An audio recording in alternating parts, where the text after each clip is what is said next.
Hola, ¿qué tal? Bienvenidos. Aquí empieza El Mundo Ahora por France 24. Yo soy Andrés Mesa Muñoz y a continuación los titulares.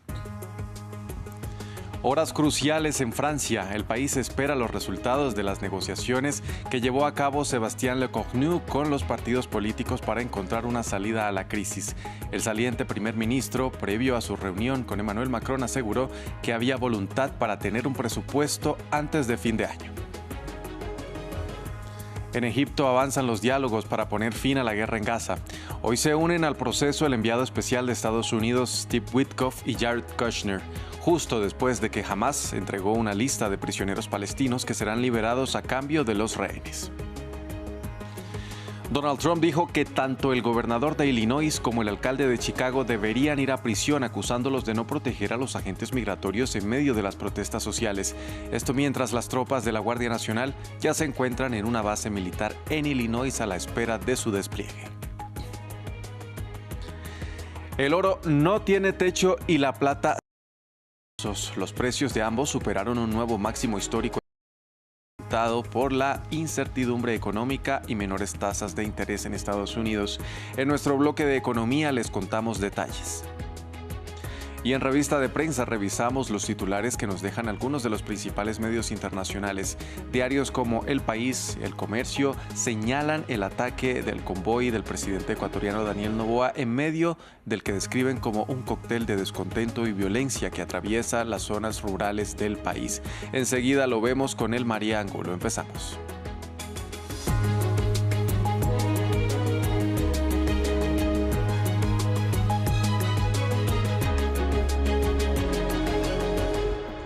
Vamos a iniciar en Francia, que está a la expectativa por conocer los resultados de las negociaciones políticas llevadas a cabo por Sébastien Lecornu. En los últimos días, el saliente primer ministro habló con los representantes de los diferentes partidos políticos para encontrar una solución a la crisis.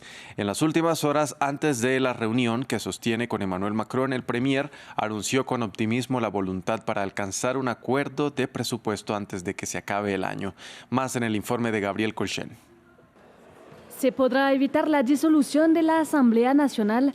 Es la misión de Sébastien Lecornu, el primer ministro que dimitió el lunes y que se ha reunido con los grupos políticos para intentar encontrar un terreno común. Todas las consultas que he mantenido muestran una voluntad común de garantizar que Francia cuente con un presupuesto antes del 31 de diciembre de este año. Esta voluntad común está creando un impulso y una convergencia que nos alejan claramente de la perspectiva de una disolución.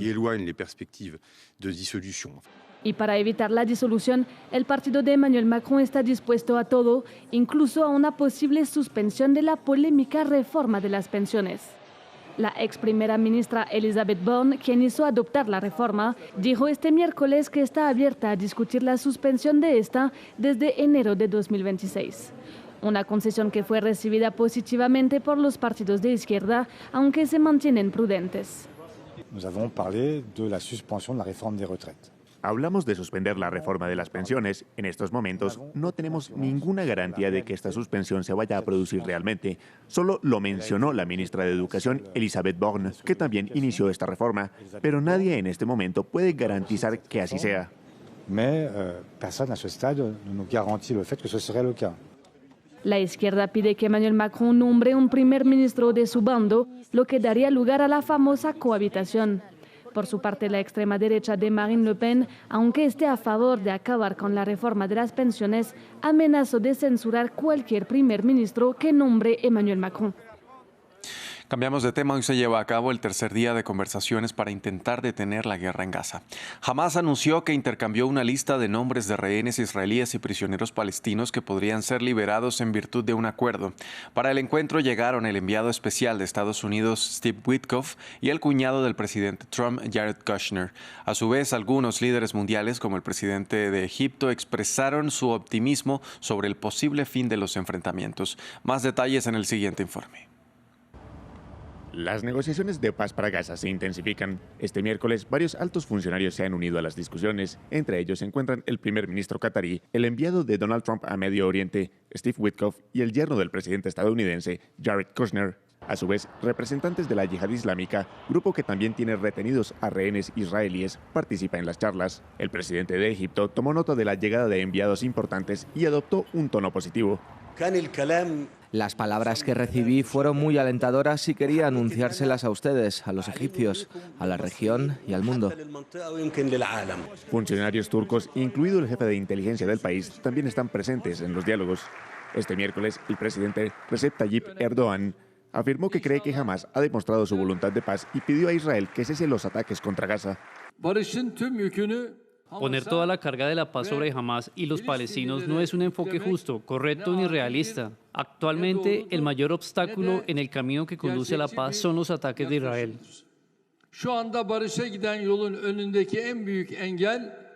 Por su parte, Hamás anunció que entregó a Israel una lista de prisioneros que desea liberar a cambio de los 48 rehenes israelíes, de los cuales se cree que unos 20 siguen vivos. Según el periódico israelí Haaretz, la lista podría incluir al destacado activista y político Marwan Barghouti, quien fue condenado a más de 5 cadenas perpetuas. El medio de comunicación también detalló que Hamás ha solicitado los restos de su antiguo líder, Yahya Sinwar, y de su hermana Mohammed. Mientras tanto, persisten interrogantes sobre varios aspectos claves del plan de 20 puntos de Donald Trump, entre ellos la posibilidad del desarme de Hamás, el momento y el alcance de la retirada de las tropas israelíes de Gaza y la creación de un organismo internacional para gestionar el enclave. Mientras tanto, en terreno este miércoles, un nuevo grupo de barcos que intentaba llegar al enclave con ayuda humanitaria fue interceptado por Israel en aguas internacionales y en paralelo activistas de países como Francia y Sudáfrica, incluido el nieto de Nelson Mandela, y que hacían parte de la flotilla Global Summit, empezaron a llegar a sus países de origen tras ser detenidos también por Israel la semana pasada. Hugo Caro Jiménez tiene los detalles. Un nuevo grupo de barcos interceptado por Israel.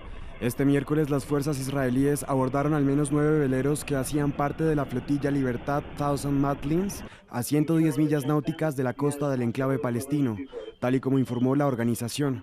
Llevaban ayuda humanitaria al enclave. En paralelo, ya está en Sudáfrica un grupo de activistas, incluido el nieto de Nelson Mandela, que había sido interceptado la semana pasada también por Israel y que hacía parte de la flotilla Global Summit. A su llegada, denunciaron haber recibido tratos diferentes que los dados a otras delegaciones.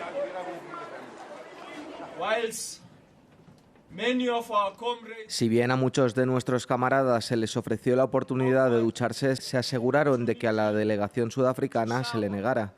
Pero comprendimos muy bien por qué. Porque somos una nación que a través de su gobierno se atrevió a llevar el apartheid israelí ante la Corte Internacional de Justicia. Mandela hizo referencia a la demanda de genocidio que Sudáfrica presentó en 2023 en la Corte Internacional de Justicia por el asedio israelí en Gaza. Otra activista, por su parte, denunció haber sido maltratada por las fuerzas de Israel. Por ejemplo, a Fátima y a mí nos quitaron el hijab a la fuerza, mientras que a otras mujeres musulmanas no. Nos obligaron a escondernos detrás de un biombo, nos empujaron contra la pared, con la cabeza contra la pared, y nos desnudaron por completo delante de los soldados de las fuerzas de ocupación israelíes. Esto no les ocurrió a otras mujeres. Estas denuncias no son aisladas. Más activistas que han sido deportados a sus países de origen también han denunciado malos tratos y humillaciones durante su detención en suelo israelí. Y no cesa la puja entre la Casa Blanca y los gobiernos locales por las redadas antimigratorias. Esta vez el presidente Donald Trump instó a encarcelar al alcalde de Chicago y al gobernador de Illinois al acusarlos de no proteger a agentes migratorios en medio de las protestas de ciudadanos locales. El hecho llega en medio de una pugna por la legalidad del envío de tropas de la Guardia Nacional de Texas a la mayor ciudad de Illinois, contra la cual ambos gobernantes presentaron acciones legales. Para ampliar este tema saludamos a nuestra corresponsal en Washington, Natalia Cabrera. Natalia, muy buenos días. Escala ya esta pugna entre el presidente Donald Trump y las autoridades demócratas, pero no es la primera. Cuéntenos cuál es el contexto. Hola Andrés, pues en principio hay que decir que el presidente Donald Trump no ha presentado ninguna prueba de estas acusaciones que hace contra el alcalde de Chicago, Brandon Johnson, y el gobernador de Illinois, en donde se encuentra también esta ciudad, que es J.B. Pritzker y que ambos son demócratas. Las tensiones de hecho vienen en aumento después de que los agentes del ICE le dispararon a una mujer hispana y esto generó por supuesto la indignación de los residentes de Chicago que denunciaron abuso de poder.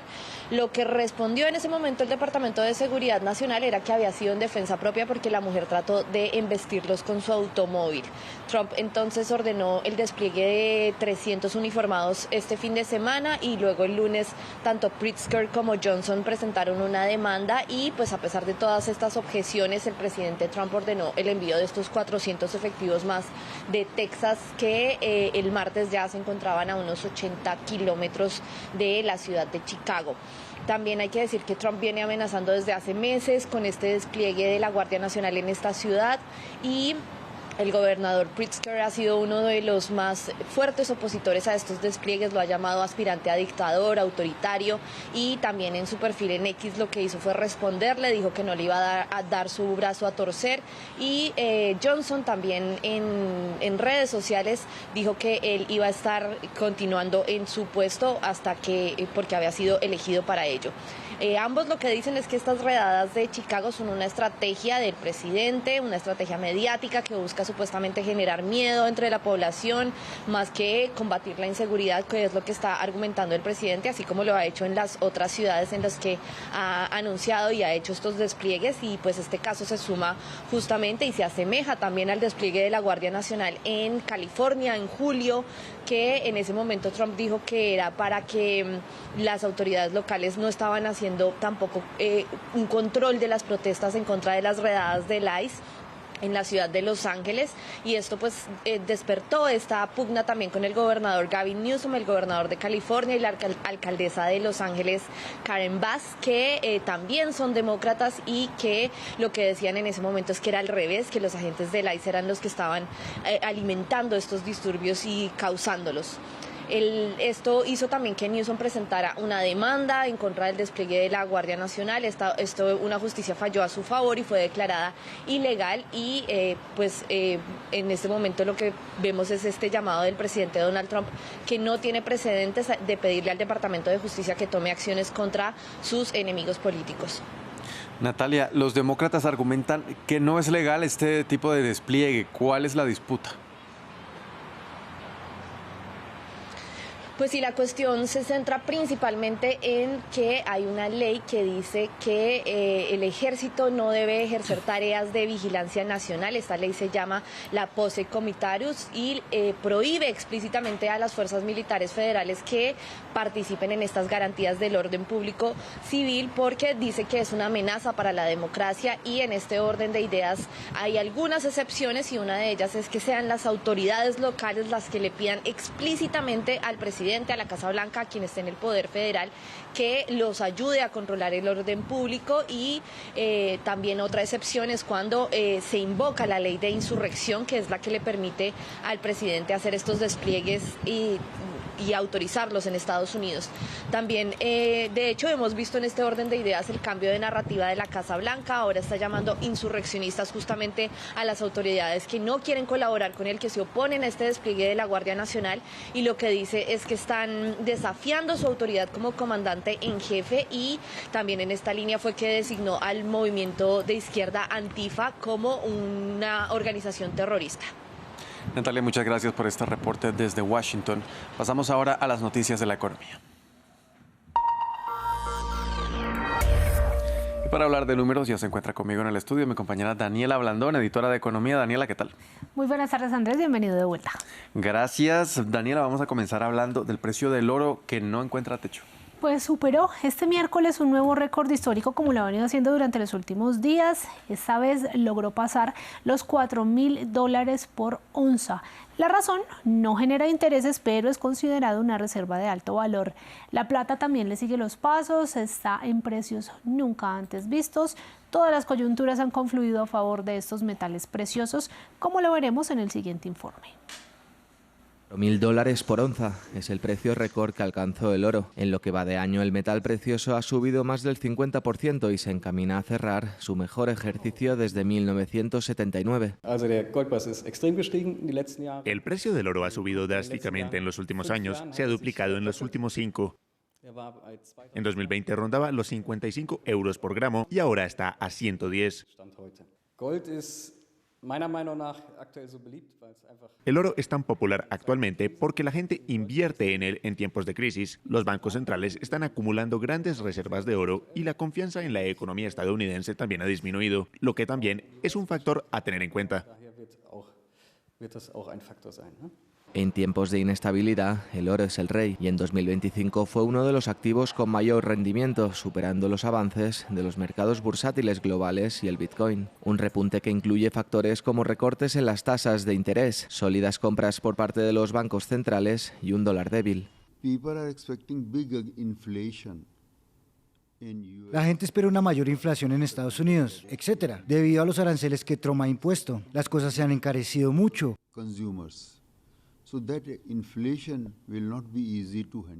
Por lo tanto, la inflación no ha sido fácil de manejar y también encarecerá el oro, ya que todo el mundo lo está buscando. Las expectativas de nuevos recortes de tipos por parte de la Reserva Federal de Estados Unidos se han convertido en un factor clave del rendimiento de los precios, impulsando la demanda de este metal y también de otros, como la plata. Daniela, a esa incertidumbre económica se refirió hoy el Fondo Monetario Internacional. En sus reuniones de otoño conjuntas con el Banco Mundial, ayer el organismo pronosticó solamente una ligera desaceleración del crecimiento global para este año y para 2026 sería entonces ese crecimiento del 3% y del 3,1% respectivamente, pues dice que la economía mundial ha demostrado ser más resiliente de lo esperado a pesar de todos estos choques. En este momento hemos visto una trayectoria de crecimiento muy resiliente en Estados Unidos. Se mantendrá. Estamos analizando los datos recientes. Podría haber cierta moderación. Cuando me preguntan qué es lo que más me preocupa, francamente me preocupan mucho los altos niveles de deuda en algunas economías avanzadas. Daniela, hoy también vamos a hablar de la guerra comercial entre China y Estados Unidos que tiene nuevo protagonista. Y ese nuevo protagonista se llama la soya o la soja, como también le conocen algunos, que es una leguminosa rica en proteínas y que ahora tiene enfrentados a los gobiernos de Beijing y Washington. Pues por primera vez en más de 20 años los importadores chinos todavía no han comprado soya de la cosecha estadounidense de este otoño, lo que obliga a los agricultores a almacenar sus granos con la esperanza de que los precios eventualmente suban desde su mínimo en 5 años. Y esto es bien importante porque China es el mayor consumidor de la soya de Estados Unidos. Para allá se va casi el 50% de lo que producen. Nuestro corresponsal en Beijing, Adrián Foncillas, nos envió el siguiente reporte en el que nos da detalles de la situación. Lo dijo Trump con su habitual optimismo en agosto en plenas negociaciones comerciales. China está preocupada por la escasez de soja y espero que pronto cuadriplique las órdenes de compra. Y aclararon los expertos que ni lo uno ni lo otro, y ha bastado un mes y medio para comprobarlo. Ni le escasea la soja porque le sobran alternativas como Argentina y Brasil, ni ha multiplicado las compras a Estados Unidos. China, el principal comprador mundial de soja del mundo, importó 12,28 millones de toneladas en agosto. Es una cifra récord que sitúa el aumento interanual de los 8 primeros meses en el 4%. Muy probablemente este año terminará por encima de los 100 millones de toneladas por primera vez en la historia. No solo encadena China registros inéditos, sino que además está reescribiendo las reglas del mercado global de la soja, con Latinoamérica como principal beneficiario. La estrategia china viene de lejos diversificar los mercados internacionales en estos tiempos de incertidumbres y guerras comerciales. Y es que también por primera vez en este siglo China no ha recibido ni un solo cargamento de Estados Unidos cuando el pasado año le compró soja por valor de 12.000 millones de dólares. Son las consecuencias de la guerra comercial declarada por Trump y que sitúa los aranceles de ese producto en el 20%. El asunto es dramático para los agricultores estadounidenses. No es casual porque China suele castigar con precisión de cirujano los estados donde Trump disfruta de mayor apoyo. Y ha dicho el presidente estadounidense que la soja será uno de los principales asuntos que discutirá dentro de 3 semanas con su homólogo chino Xi Jinping en la cumbre de la PEC. La anterior guerra comercial se cerró con un acuerdo por el que China se comprometía a aumentar las compras de productos agrícolas estadounidenses. La pandemia, sin embargo, impidió su cumplimiento y Trump también ha acusado a su predecesor Biden de ignorar el acuerdo. Años después, la soja volverá a ocupar el centro de las negociaciones comerciales. Daniela, muchas gracias por las noticias de la economía. Nos vemos mañana con más información. Claro que sí, estaremos muy pendientes también de la reunión que va a haber entre el presidente Donald Trump y su homólogo chino Xi Jinping ahora a finales de este mes cuando empiece la cumbre de APEC en Corea del Sur. Así será, Daniela. Gracias nuevamente. Claro que sí. Y de la economía pasamos a nuestra sección Revista de Prensa. Bien, y para conocer lo que dicen los principales medios de comunicación alrededor del mundo, saludo hasta ahora en el estudio a mi compañera El María Angulo. ¿Qué tal? Buenas tardes, Andrés, un gusto saludarte. Vamos a revisar los titulares que nos dejan algunos de los principales medios de comunicación y vamos a revisar concretamente, o primero, lo que nos trae hoy El País y el diario El Comercio sobre el ataque al convoy del presidente ecuatoriano Daniel Noboa. ¿Cómo titulan? Así es, Andrés, como bien lo indicas, el diario de origen español El País inicia con esta noticia, la que titula El ataque al convoy de Daniel Noboa evidencia el cóctel de descontento y violencia que atraviesan las zonas rurales del país. A lo que apunta este medio español es que el mandatario ecuatoriano de 37 años ha intentado desactivar sin éxito la ola de protestas sociales con fuertes despliegues militares, pero también con anuncios económicos que han desatado la furia en las zonas rurales. Dice que la caravana presidencial avanzaba en la jornada de ayer, miércoles 7 de octubre, en un camino plagado de piedras y polvo en la provincia de Cañar. ¿Dónde está ubicado esto, Andrés? En cercanías a Guayaquil, y es un punto crucial ya que fue este electorado el que repuntó y que apoyó a Noboa para que renovara la presidencia. Dice el medio que al frente de la tanqueta militar que abría paso al convoy compuesto por 6 vehículos presidenciales se apostaban al lado y lado manifestantes que intentaron atacar la caravana con piedras y con palos.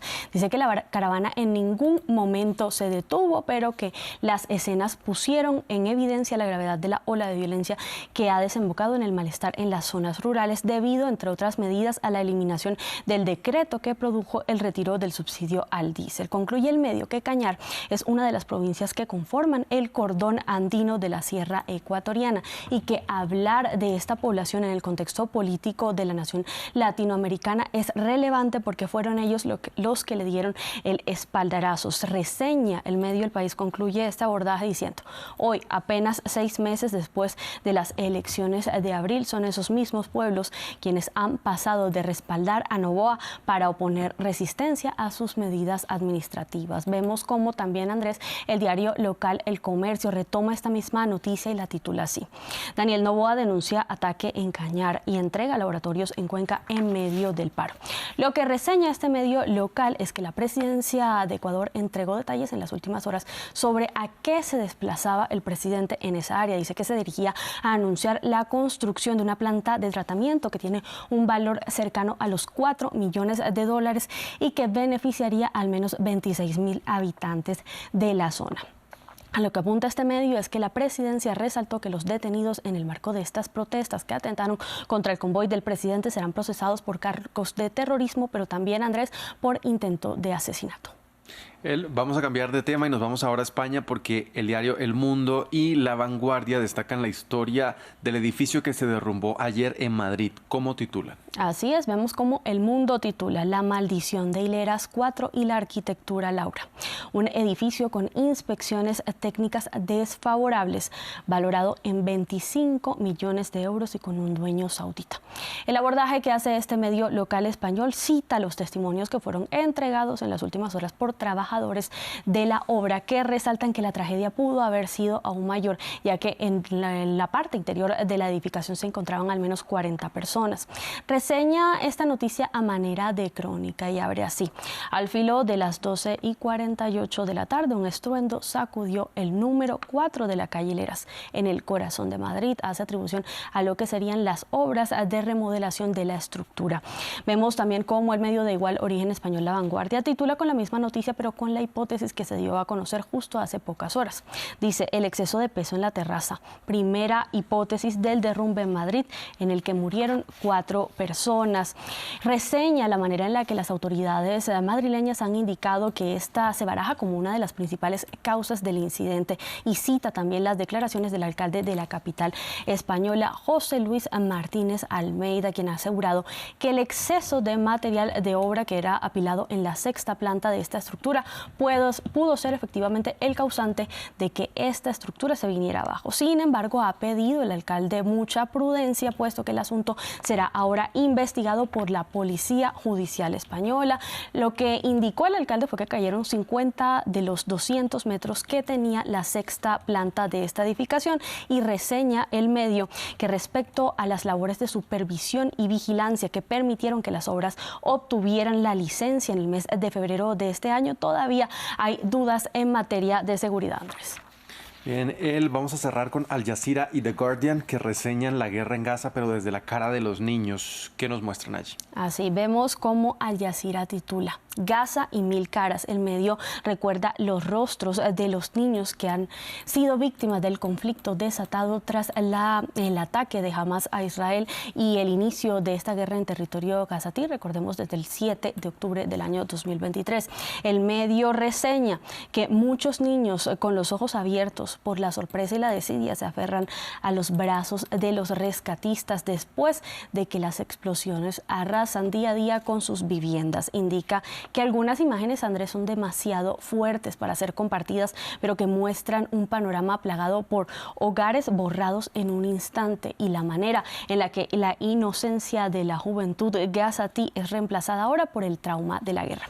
A lo que apunta Al Jazeera es que estos rostros, que una vez fueron vibrantes y llenos de vida, se vuelven cada vez más delgados y pálidos, desvaneciéndose día tras día en el marco de la guerra, bajo el peso no solo del hambre, sino de la pérdida y también de la necesidad urgente del acceso a la zona de ayuda humanitaria por parte de las organizaciones defensoras de derechos humanos. Vemos también cómo el medio británico The Guardian retoma esta misma línea gráfica y también nos presenta en este miércoles 8 de octubre un compilado de fotografías en un artículo que titula Vidas jóvenes truncadas a una escala inimaginable.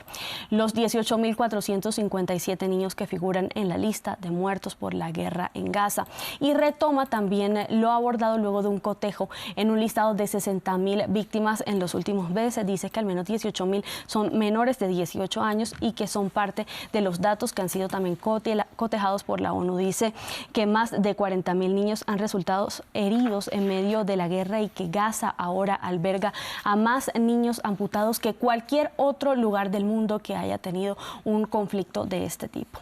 Concluye el medio The Guardian que grupos defensores de derechos humanos, pero también líderes de distintas comisiones de la Organización de Naciones Unidas, ONU, han denunciado el genocidio, Andrés, en Gaza, pero que es hora de poner la lupa en las historias de los niños. Así es, la cara de la devastación, que se puede ver también como un recurso sensacionalista, pero no es más que un llamado a la empatía. Así es. Muchas gracias por esta revista de prensa. Nos vemos entonces mañana con más información. Claro que sí, Andrea, aquí nos vemos. Y a ustedes, televidentes, también gracias por sintonizarnos. Hacemos una breve pausa y ya regresamos con más. Quédense con nosotros.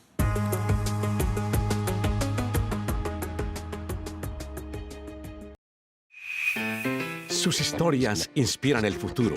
Su día a día es la actualidad.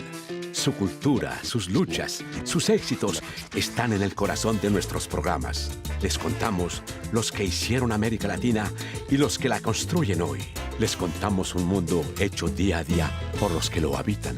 Liberté, égalité, actualité.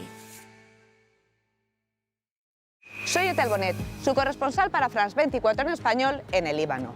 Sigan conmigo todas las noticias del Líbano en nuestros noticieros y en la programación diaria.